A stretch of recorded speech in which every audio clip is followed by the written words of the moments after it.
Iron నేను తీసుకొని వచ్చాను. సో ఇప్పుడు దాని గురించి పూర్తిగా వివరంగా నేను కనుక్కొని మరీ చెప్తున్నాను. సో అయితే ఐరన్ గురించి మనకు కొన్ని క్వశ్చన్స్ వస్తాయి నార్మల్గా అందరికీ కూడా.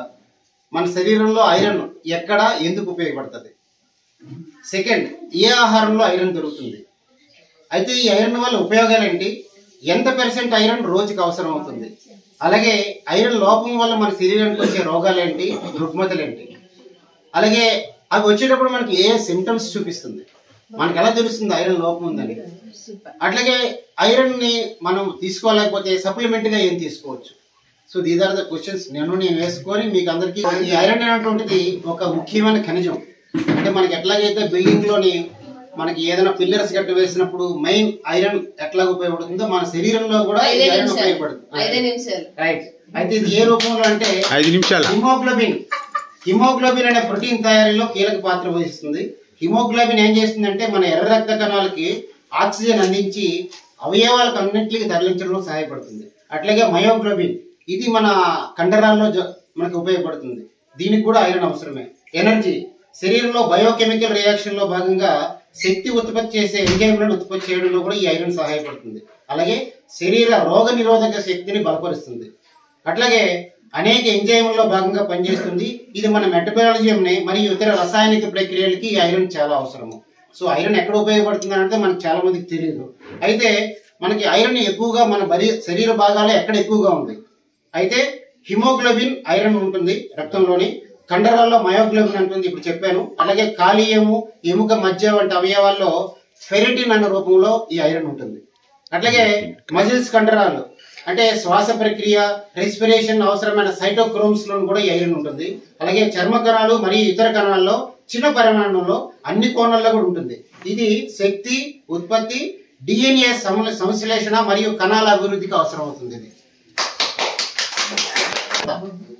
అలసట ఎక్కువ వచ్చేస్తుంది, నీరసం వచ్చేస్తుంది, తక్కువ రోగ నిరోధక శక్తి అంటే ఏదైనా మనకు దెబ్బ తగిలినా కూడా తొందరగా హీల్ కాదు, తల తిరగడం, చర్మం పసుపు రంగులోకి మారడము, గుండె వేగంగా కొట్టుకోవడం ఇవన్నీ కూడా ఉంటది. అయితే ప్రమాదం ఎక్కువగా ఎవరికి ఉన్నదంటే ఫస్ట్ అండ్ ఫార్మోస్ట్ గర్భిణీ స్త్రీల్లో ఎక్కువగా ఉంటుంది. ఎందుకంటే వాళ్ళతో పాటు లోపల పెరిగే బిడ్డకు కూడా ఐరన్ అవసరం కనుక అందుకు తగ్గట్టుగా ఐరన్ ఆవిడ తీసుకుంటూ ఉండాలి.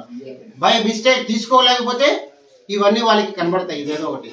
అలాగే పిల్లలు వృద్ధులు ఈ సమయంలో కూడా అంటే మనకి గర్భిణీ స్త్రీకి ఆ సమయంలో ఎందుకు ఐరన్ అవసరం ఉంటుందని మనం తెలుసుకోవాలి. అయితే మనం నార్మల్ గా మనం గమనించింది ఐరన్ అధికంగా ఉండే ఆహారాలు ఏంటంటే ఈ ఐరన్ కూడా 2 రకాలుగా ఉంటుంది. Haemo iron, non haemo iron.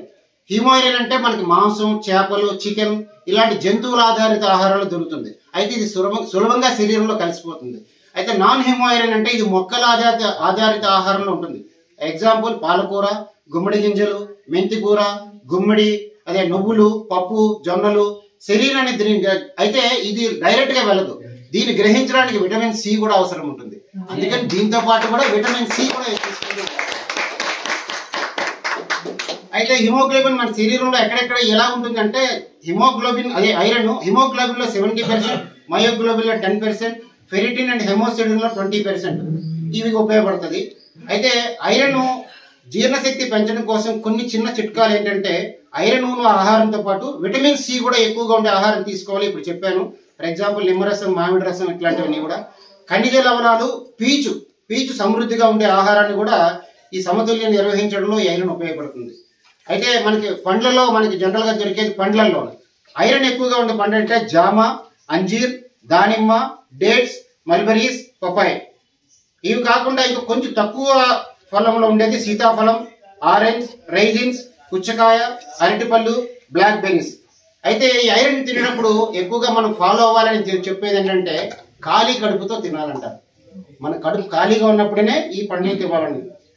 అయితే సో ఫైనల్ గా ఐరన్ సప్లిమెంట్స్ అంటాము.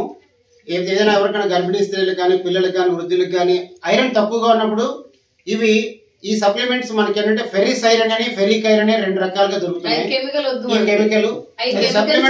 మనకి సప్లిమెంట్స్ ఏంటంటే మనకి టాబ్లెట్స్ రూపంలో దొరుకుతుంది, సిరప్ రూపంలో దొరుకుతుంది, అట్లాగే ఇంజెక్షన్ ఇవన్నీ సప్లిమెంట్. అదే కెమికల్. ఇక్కడ సప్లిమెంట్ మీరేం వేసుకున్నారు చెప్పండి. అయితే బై నా పర్సనల్ ఎక్స్పీరియన్స్ వస్తే నేను కూడా ఫస్ట్ నాకు నేనుగా అనుకున్నాను, చాలా ఆరోగ్యవంతుని, నాకు బీపీ లేదు, షుగర్ లేదు, ఏమి లేదు, నన్ను నేను చాలా గర్వంగా ఫీల్ అయ్యాను. కాకపోతే ముందు మా శ్యామ్ల నా మిస్సెస్ని ఇక్కడ తీసుకొని వచ్చి